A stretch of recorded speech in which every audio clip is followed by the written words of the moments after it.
যিনি ইমাম সাহেব আজকের এই জুমার দিনে যিনি খুতবা দেন, নামাজ পড়ান, তিনি তো বেচারা হয়ে গেছেন। মুসল্লিদের টাকায় বেতনভুক্ত কর্মচারী সোজা কথা। মসজিদ কমিটি ওনাকে নিয়োগ দিয়েছে, কমিটি ওনাকে আবার বরখাস্ত করে। উনি বাধা, নানানভাবে ওনার চাকরি বাধা। এই সত্য কথাটা আজকে যদি লক্ষ লক্ষ মসজিদে মুসল্লিদের সামনে বলা হয়, কোনো কিছু গোপন না রেখে, কোনো ভয় ভীতি, কোনো লোভ প্রলোভনের পাল্লায় না পড়ে, এই সত্য কথাটা কে বলবে যে আমরা আজকে কয়েকশো বছর থেকে ব্রিটিশ খ্রিস্টানের তৈরি করা আইন বিধান, আমাদের অর্থনীতি সব কিছু চলতেছে মানুষের আইনে, আল্লাহর হুকুমে নয়, আল্লাহর কোরআনের বিধানে নয়। এই অবস্থায় আমরা আসলে ঈমানের মধ্যে নাই, আমরা তাওহীদের মধ্যে নাই। তাওহীদের যেই চুক্তি অঙ্গীকার, যে আল্লাহ আমাকে সৃষ্টি করেছেন, যেই আল্লাহর জন্য আমি নামাজ পড়ি, সেই আল্লাহর হুকুমে আমার রাষ্ট্র চলবে, সেই আল্লাহর হুকুমে আমার আদালতে বিচার চলবে। কিছু মানবো কিছু মানবো না, এটা শিরিক, এটা ঈমান থাকে না, তাওহীদ থেকে আউট। মুসল্লিদের সামনে এই কথাটা তো কেউ বলছে না, কেউ বলছে না। নামাজের আগে ছিল ঈমান, নামাজ হলো 2 নাম্বার, আগে ঈমান। নামাজ আমল, রোজা আমল, ঈমান না থাকলে আমলের কোনো দাম নাই। আপনারা এই যে জুমার নামাজ পড়তে আসছেন, আপনাদের ঈমান আছে কিনা? প্রথম কথা হচ্ছে এটা ঈমান। সেটা কি? লা ইলাহা ইল্লাল্লাহ। আল্লাহর হুকুম বিধান ছাড়া কারো হুকুম বিধান মানি না। আল্লাহর বিধান, আল্লাহর আইন ছাড়া কারো আইন চলবে না। মুসল্লিদেরকে এই কথাটা কেউ কি বলে? আজকে বলছে না।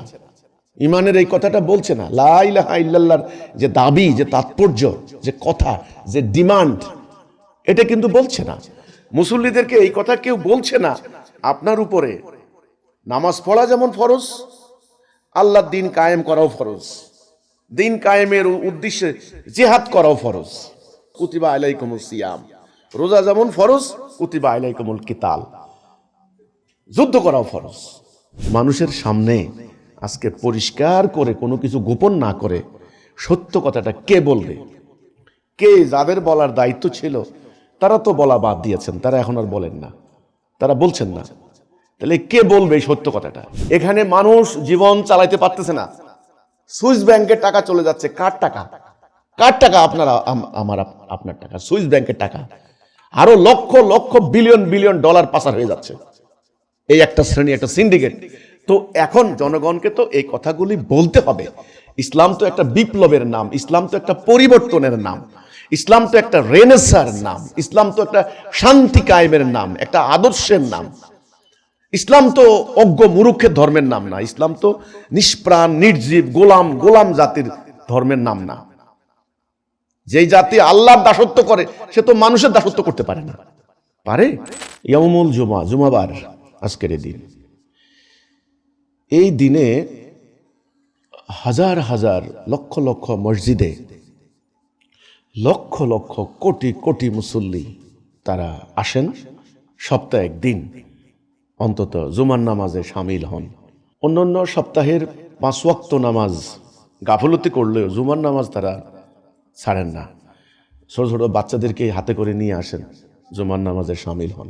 তো এই জুমার নামাজের, জুমার উদ্দেশ্য কি, জুমার আকীদা কি, জুমার তাৎপর্য কি, ইতিহাস কি, এটা নিয়ে মুসল্লিদের সামনে সঠিক তথ্যটা তুলে ধরা আমাদের প্রথম কর্তব্য।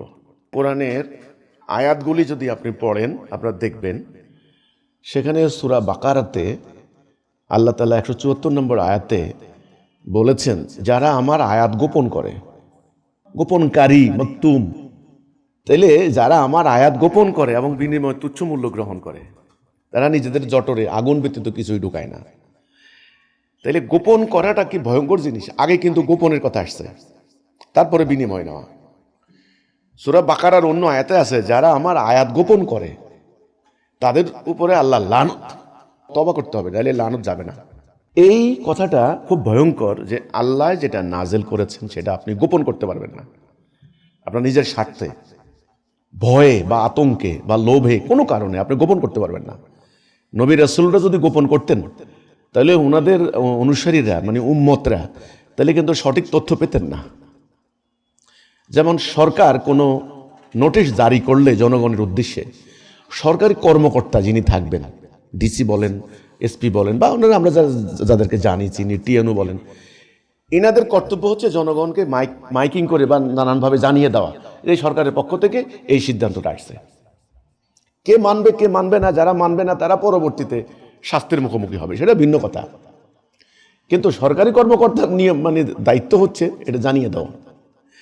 আমি উদাহরণটা দিলাম এই জন্য, আল্লাহ সুবহানাহু ওয়া তাআলা আমাদের প্রভু, আমাদের রব, আমাদের এলাহ, তার হুকুমের আনুগত্য করতে আমরা বাধ্য, কারণ তিনি আমাদেরকে সৃষ্টি করেছেন। এই পৃথিবীতে তার হুকুম দ্বারাই পরিচালিত হবে, এটাই হলো তার চাওয়া। তো আমরা যারা মুমিন ঈমান আনব, আমাদের প্রথম অঙ্গীকারে হবে আমরা আল্লাহর হুকুম ছাড়া কারো হুকুম মানব না। লা ইলাহা ইল্লাল্লাহ মুহাম্মাদুর রাসূলুল্লাহ। আচ্ছা, তো তাহলে এখন গোপন করা যাবে না, কোনো কিছুতে গোপন করা যাবে না। আজকের এই শুক্রবারে, এই জুমার দিনে এই যে মুসল্লিরা মসজিদে নামাজ পড়তে আসেন, আমাদের এই মুসল্লিদের রাজনৈতিক অবস্থান, আদর্শিক অবস্থান, তাদের আকীদাগত অবস্থানটা কি? এই মুসল্লিরা দেখেন, কেউ জাতীয়তাবাদী দল করে, কেউ গণতান্ত্রিক দল করে, কেউ সেকুলার আন্দোলন করে, কেউ বাম আন্দোলন করে, কেউ ইসলামী আন্দোলনের নামে আবার বিভিন্ন ধরনের ইসলামী আন্দোলন করে। এক একজনের নেতা আলাদা, কর্মসূচি আলাদা, সাইনবোর্ড আলাদা। এটা তো ইসলামের মূল কনসেপ্টের সঙ্গে সাংঘর্ষিক, এ তো হতে পারে না। এবং যিনি ইমাম সাহেব আজকের এই জুমার দিনে যিনি খুতবা দেন, নামাজ পড়ান, ইনি তো বেচারা হয়ে গেছেন।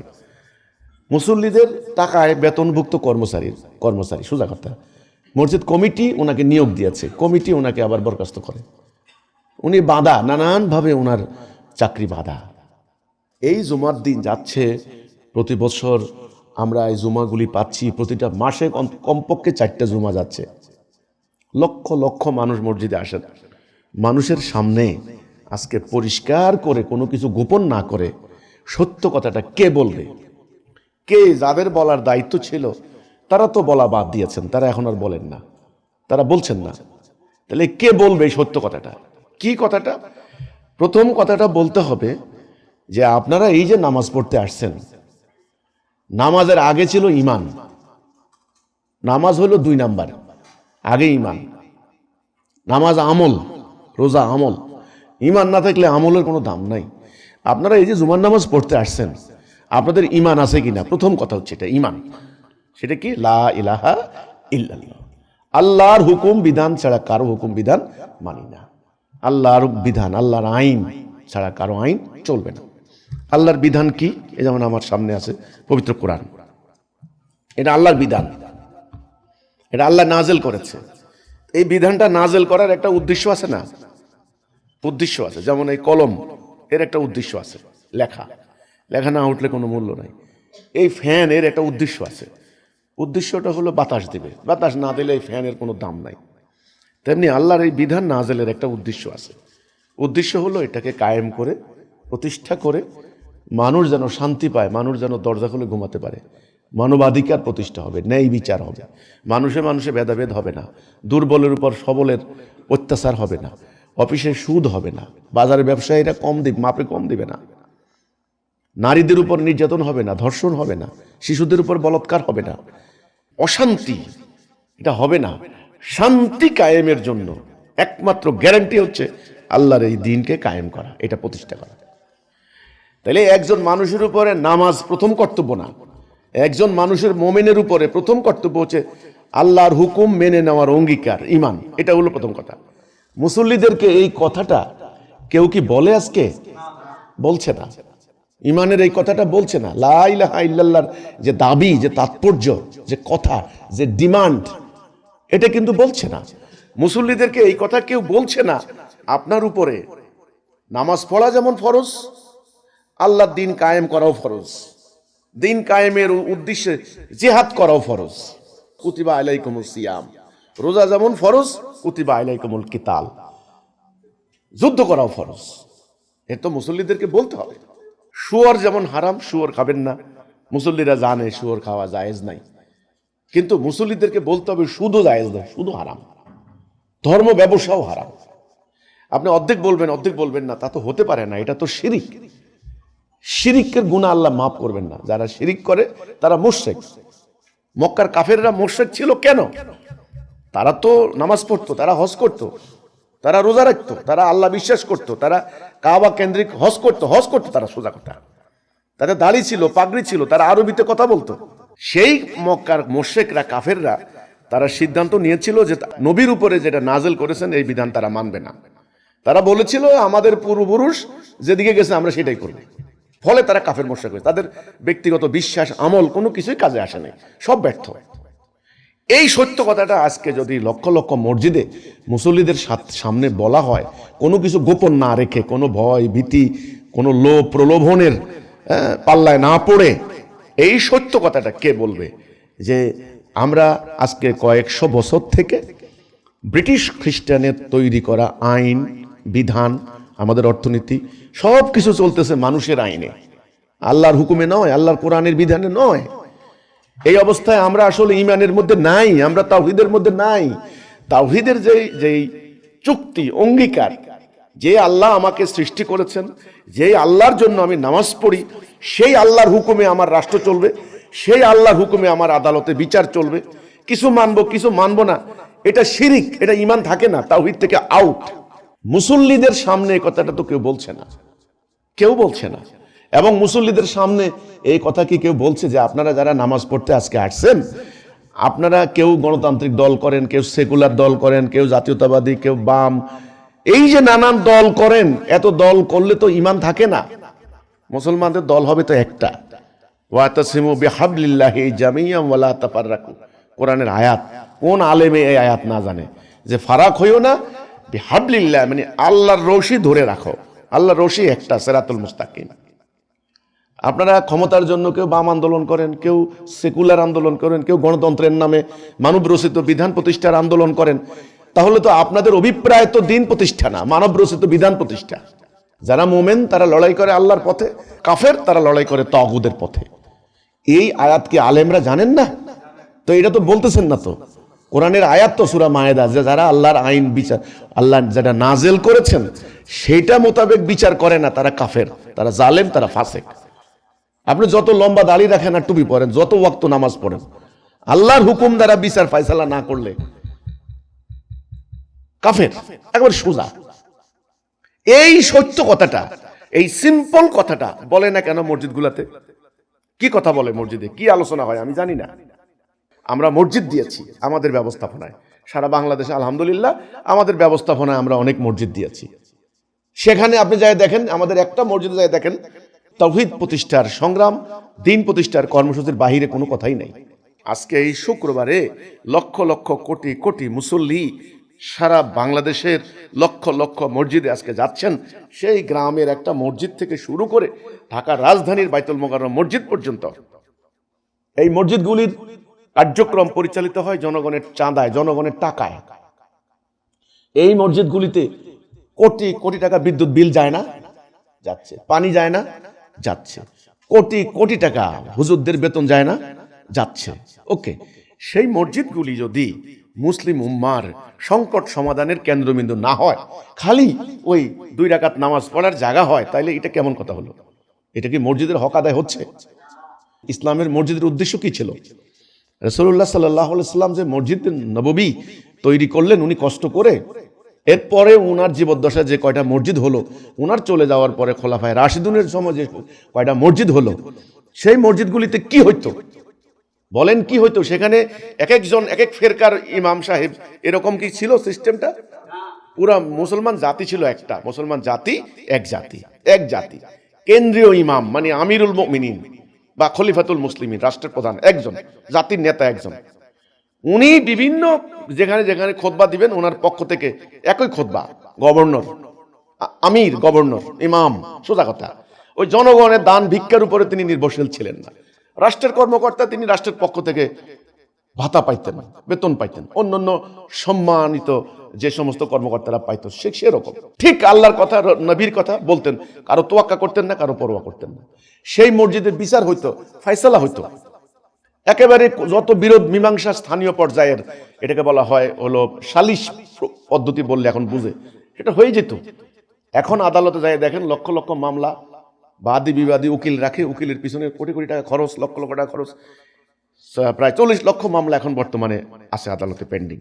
তো মসজিদগুলি তো সেই জায়গা হারিয়েছে, অথচ মসজিদের ট্যাক্স কালেকশন হইতো, জাকাত, সাদাকাত, ফেতরা, ওসর সব হইতো। মসজিদগুলিতে বিরোধ মীমাংসা হইতো, কার ঘরে ভাত আছে না নাই, কার বিনা চিকিৎসায় মারা যায়, কে কার উপর জুলুম করেছে, সেগুলা ফয়সালা হয়ে যেত মসজিদের মধ্যে।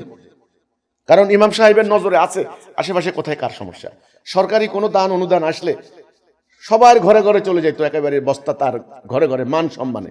আর এখন 10 টাকার ট্রাকের পিছনে 10 টাকার চালের জন্য মানুষ মারামারি করে। তাহলে সিস্টেমটা তো ব্রিটিশদের পর থেকে, মানুষের তৈরি এই বিধানের পর থেকে মানুষ আমরা অশান্তির মধ্যে পড়ে গেছি, শান্তি তো নাই। তাহলে আমার কথা হচ্ছে আজকের এটা, যে মসজিদের আকীদা, মসজিদের উদ্দেশ্য, মসজিদের কার্যক্রম আজকে হারিয়ে গেছে। এটা জনগণের সামনে তো বলতে হবে। ইসলামের মসজিদ এরকম ছিল, ইসলামের ইমামরা এরকম ছিলেন, ইসলামের আমিররা এরকম ছিলেন, ইসলামের জনগণ মোমেনরা এরকম ছিলেন। এখন কি অদ্ভুত ইসলাম হয়ে গেছে আমাদের। আমরা নামাজ পড়ি, রোজা রাখি, কোরআন তেলাওয়াত করি, হুজুরদেরকে দাওয়াত দিয়ে খাওয়াই, আর আমরা আইন মানি ব্রিটিশের। আমাদের অর্থনীতি সুদের। এই সুদ আল্লাহ কোরআনে হারাম করেছেন। আমাদের অর্থনীতি সুদ। এবারে বোধহয় 16% সুদ। 1,28,000 কোটি টাকা দিতে হবে সুদের টাকা। বলে কি 90% মুসলমানের দেশ। অফিসে যান, কোন অফিস বাদ আছে? ঘুষ আর ঘুষ। সবচাইতে বড় ঘুষখোর বড় গরু কোরবানি দেয়। এটা হলো বাস্তবতা। আজকের পত্রিকা আসছে, আমি আপনাদেরকে দেখাইতে পারতাম না। এই জগৎকালের সবচাইতে বেশি সুইস ব্যাংকে টাকা রাখছে এই বাঙালি, হাজার হাজার কোটি কোটি ডলার। এখানে মানুষ জীবন চালাইতে পারতেছে না। সুইস ব্যাংকে টাকা চলে যাচ্ছে। কার টাকা? কার টাকা? আপনার টাকা, সুইস ব্যাংকের টাকা। আরো lakh lakh billion billion dollar পাচার হয়ে যাচ্ছে। এই একটা শ্রেণী, একটা সিন্ডিকেট। তো এখন জনগণকে তো এই কথাগুলি বলতে হবে। ইসলাম তো একটা বিপ্লবের নাম, ইসলাম তো একটা পরিবর্তনের নাম, ইসলাম তো একটা রেনেসার নাম, ইসলাম তো একটা শান্তি কায়েমের নাম, একটা আদর্শের নাম। ইসলাম তো অজ্ঞ মূর্খের ধর্মের নাম না। ইসলাম তো নিষ্প্রাণ নির্জীব গোলাম জাতির ধর্মের নাম না। যেই জাতি আল্লাহর দাসত্ব করে সে তো মানুষের দাসত্ব করতে পারে না। পারে? যেই জাতি আল্লাহর ইবাদত করে সে তো ভিক্ষা করতে পারে না। সে জাতি আজকে মানে উদ্বাস্তু কেন? দুঃখ লাগে। লক্ষ লক্ষ কোটি কোটি মুসল্লি সপ্তাহে একদিন, তারা সারা সপ্তাহে ব্যবসা বাণিজ্য, কাজ কারবার, চাকরি বাকরি নিয়ে ব্যস্ত থাকেন। শুক্রবার আসলে তারা মানে নির্বিঘ্নে নিশ্চিন্তে ঠান্ডা মাথায় সকালবেলায় পাক সাফ হয়ে গোসল করে নতুন জামা কাপড় পরে, বগলের নিচে মুসাল্লাটাকে নিয়ে বাচ্চাটাকে হাতে করে তারা জুমার নামাজে আসেন খুশ মেজাজে, গায়ের মধ্যে খুশবু টুসবু লাগিয়ে। তার মানে এমন একটা ঠান্ডা মাথা, মোটামুটি মাথা, খুব উশৃঙ্খল না, মানে খুব উত্তেজিত না। এই মতো অবস্থায় এই মুসল্লিদের সামনে আপনি যে দেখেন মসজিদে মসজিদে কিছু কিছু ইমাম সাহেব হিজবুত তাওহীদের বিরুদ্ধে বয়ান দেওয়া শুরু করেছেন। আরে ভাই, আপনারা হিজবুত তাওহীদের বিরুদ্ধে বয়ান দিয়ে লাভ হবে না, ওটা বাদ দেন। এক ফেরকা আরেক ফেরকার বিরুদ্ধে পাশাপাশি অনেক লাগছে না, ওটা বাদ দিয়া প্রকৃতপক্ষে আল্লাহর বিধান কায়েম না করলে ঈমান নাই। ঈমান আগে, আমল পরে। ঈমান জান্নাতে নেবে এটা বুঝান। যেই রাষ্ট্রে আল্লাহর কিতাবের, আল্লাহর হুকুম, কোরআনের আইন চলে না, সেই রাষ্ট্রের মুসলমান জাতিগতভাবে মুসলমান দাবি করতে পারে কিনা আপনারা সেটা আপনারা রায় দেন। জুমার মসজিদগুলোতে সপ্তাহে একদিন যে বয়ান হয়, এই বয়ানের মধ্যে ঠিক ইসলামের প্রকৃত আকীদা, তাওহীদের কথা, জিহাদের কথা আপনি কিছু বলবেন, কিছু বলবেন না, এটা হবে না। এটা কিন্তু সূরা বাকারাতে আল্লাহ বলে দিয়েছেন, যারা আমার আয়াত গোপন করে তাদের উপর আল্লাহর গজব, লানত। লানত কিন্তু মারাত্মক। নামাজ তো হবেই না ভাই, লানত পড়বে কিন্তু। তো মুসল্লিদেরকে বলতে হবে নামাজ যেমন ফরজ, আল্লাহর আইনে বিচার করাও ফরজ। আল্লাহর আইনে বিচার এমনি এমনি হবে না, রাষ্ট্রীয় জীবনে এটা কায়েম করতে হবে। এটা মুসল্লিদেরকে বলতে হবে। রাষ্ট্রীয় জীবনে কায়েম করতে হলে মুখের কথা হবে না, জানমাল দিয়ে জিহাদ করতে হবে। এই জন্য জিহাদ ফরজ। জানও দিতে হবে, মালও দিতে হবে। তোমরা তো জানমাল না দিয়া সুইস ব্যাংকে খালি জমা করো আর হজ করে আসো, জান্নাত কিনে ফেলছো। এত সোজা না তো জিনিসটা। ইসলামের লক্ষ্যটা বুঝতে হবে, উদ্দেশ্য মানুষের মুক্তি, মানবতার মুক্তি। মানুষ অশান্তির আগুনে জ্বলে পড়ে সারখার হয়ে যাচ্ছে, আপনি যাইয়া হজ করে আইসা জান্নাত চলে যাবেন, এই সুযোগ তো আমি কোরআনে কোথাও দেখি না। যেখানে আল্লাহ বলছেন তোমরা কি আল্লাহর রাস্তায় যুদ্ধ করবে না? নির্যাতিত নিপীড়িত নারী শিশু ফরিয়াদ করছে, আল্লাহ এই জালেমদের হাত থেকে আমাদেরকে রক্ষা করো। দেশে দেশে এখন আন্দোলন হচ্ছে, বিক্ষোভ হচ্ছে, মানুষ মুক্তির নেশায়। মুক্তি কে দিবে?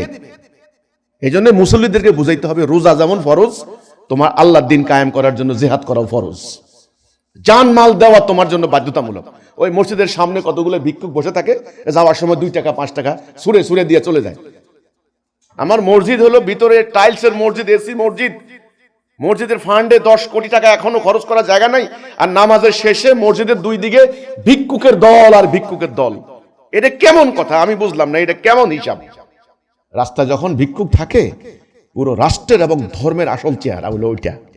কোন ধর্ষিতা নারী, কোন 8 বছর 9 বছর কোন মেয়ে যদি ধর্ষিতা হয়, আসলে অন্য নারীর, এটা আমার বক্তব্য, আমার কন্যা শিশুর ইজ্জতের আর মূল্য থাকে না।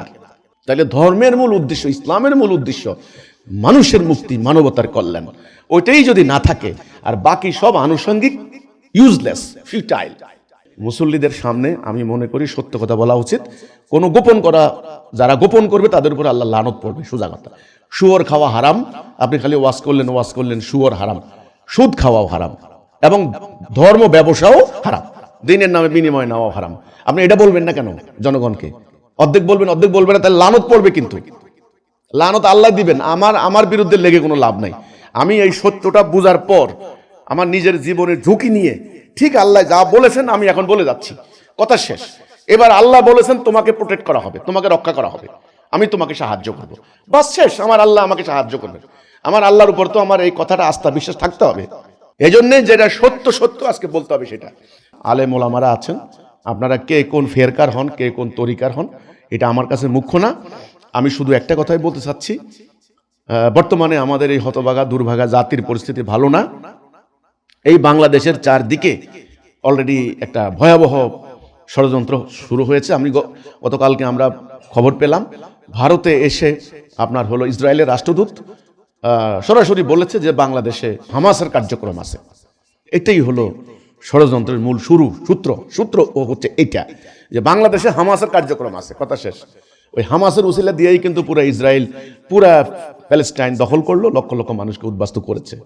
এখন দুনিয়ার প্রযুক্তির মালিক তারা, অস্ত্রের মালিক তারা। আমাদের কতগুলি সংখ্যা আছে, খালি এই সংখ্যা প্রযুক্তির সামনে কিছুই না। একমাত্র আল্লাহ পারেন দয়া করে সাহায্য করলে, আল্লাহর করুণা করে। তো সেই জন্য আমি দেশের যারা আলেম ওলামা আছেন, আপনার কওমি আলেম হন আর সরকারি আলিয়ার আলেম হন, আপনি কোনো পীরের মুরিদ হন, আমার কাছে এটা মুখ্য নয়। আপনারা দয়া করে এক ফেরকা আরেক ফেরকার বিরুদ্ধে, একদল আরেক দলের বিরুদ্ধে নিজেদের মেধা, শ্রম, নিজেদের অর্থ খরচ করে এই দোষাদোষী, এই আকিদাগত বিরোধ, এই মাসালাগত বিরোধ, এগুলা নিয়ে এই দোষাদোষী মসজিদের মুসল্লিদের সামনে খামোখা অনর্থক এ দল ওই দলের বিরুদ্ধে, ওই দল এ দলের বিরুদ্ধে সময় নষ্ট না করে দয়া করে মুসল্লিদেরকে ঈমান বুঝান, দিন প্রতিষ্ঠার গুরুত্ব বুঝান, জিহাদের গুরুত্ব বুঝান। মুসল্লিরা ভীত সন্ত্রস্ত হয়ে গেছে, তাদেরকে ঐক্যের গুরুত্ব বুঝান, তাদেরকে স্বার্থপরতা, আত্মকেন্দ্রিকতা পরিহার করে জান মাল দিতে হবে। যতবারে হজ করুক কোনো লাভ হবে না জান মাল দিয়ে মোমেন না হওয়া পর্যন্ত। জান মাল দেওয়া শিখান, ঐক্যবদ্ধতা শিখান, ডিসিপ্লিন শিখান, এবং আল্লাহর কোরআনের এই বিধান রাষ্ট্রীয় জীবনে কায়েম করতে হবে। না করলে মোমেন থাকা যায় না, এটা শিখান। রাসূল রাষ্ট্রপ্রধান ছিলেন, রাসূল বিচারপতি ছিলেন, রাসূল সেনাবাহিনীর প্রধান ছিলেন, সেনা কমান্ডার ছিলেন। তিনি ওনার সাহাবীদেরকে সৈনিক রূপে তৈরি করেছেন। কেন যুদ্ধ করেছেন? আল্লাহর দ্বীন কায়েম করার জন্য। এই মুসল্লিদেরকে এই মেসেজ দেন, এই অনুপ্রেরণা দেন, জিহাদের স্পিরিট দেন, ঐক্যের চেতনা দেন, স্বার্থপরতা পরিহার করতে বলেন। এটা বলেন, জাতি বাঁচবে, আপনাদেরও সম্মান হবে। আজকের এই জুমার দিনে এটাই হলো আমার বার্তা। লক্ষ লক্ষ মসজিদে প্রত্যেকটা জুমার দিনে এই ধরনের বয়ান হবে বলে আমি আশা করি।